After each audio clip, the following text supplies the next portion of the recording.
আসসালামু আলাইকুম ওয়া রাহমাতুল্লাহি ওয়া বারাকাতুহু।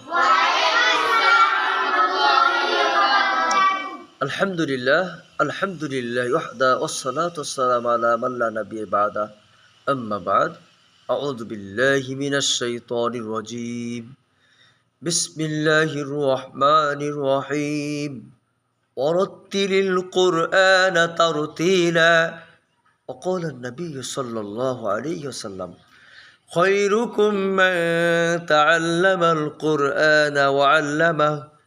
আলহামদুলিল্লাহ, যাবতীয় প্রশংসা, যাবতীয় গুণগান একমাত্র আল্লাহ সুবহানাহু ওয়া তাআলা রব্বুল আলামিনের জন্য, যিনি আমাদেরকে কুরআনের তালিমে আসার এবং বসার জন্য তৌফিক দিয়েছেন। সেজন্য আমাদের অন্তরের অন্তঃস্থল থেকে মুক্ত কণ্ঠে উচ্চ আওয়াজে বলি আলহামদুলিল্লাহ। অগণিত দরুদ ও সালাম বর্ষিত হোক সেই মানবতার মুক্তির দূত আলোর পথে দিশারি নবী কুল শিরোমণি, যার অনুসরণ অনুকরণ ব্যতীত কোনো মানুষই পরকালে নাজাতের আশা করতে পারে না, জান্নাতের আশা করতে পারে না। সেই নবীর উপরে আমরা সংক্ষিপ্ত আকারে দরুদ ও সালাম প্রেরণ করি। সকলে বলি আল্লাহুম্মা সাল্লি আলাইহি আল্লাহুম্মা বারিক আলাইহি।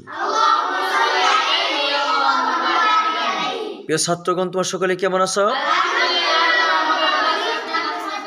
আলহামদুলিল্লাহ, আমি আল্লাহ তাআলার অশেষ মেহেরতে ভালো আছি।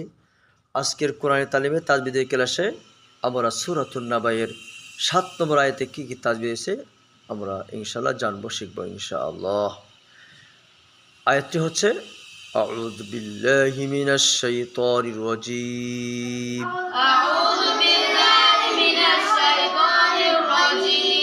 বিসমিল্লাহির রহমানির রহিম ওয়াল জিবালা আওতাদা।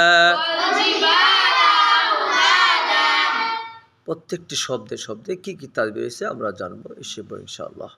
ওয়াল জিবালা, এই শব্দের মধ্যে কি তাজবিদ রয়েছে বলতো তাওহীদ বিন শহীদ ইসলাম? মাদ্দে আসলি। কেমনে হইল?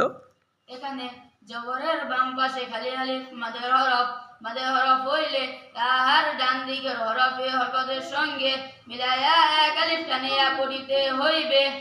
যেমন বালিতর বা শব্দের উচ্চারণ ওয়াল জিবালা। আও, আও এখানে কি তাজবিদ? লিন কেমনে হইল? এখানে জবরের বাম পাশে ওয়াও লিনের হরফ হইলে তাহার ডান দিকের হরফের হরকতের সঙ্গে মিলাইয়া তাড়াতাড়ি করিয়া পড়িতে হইবে।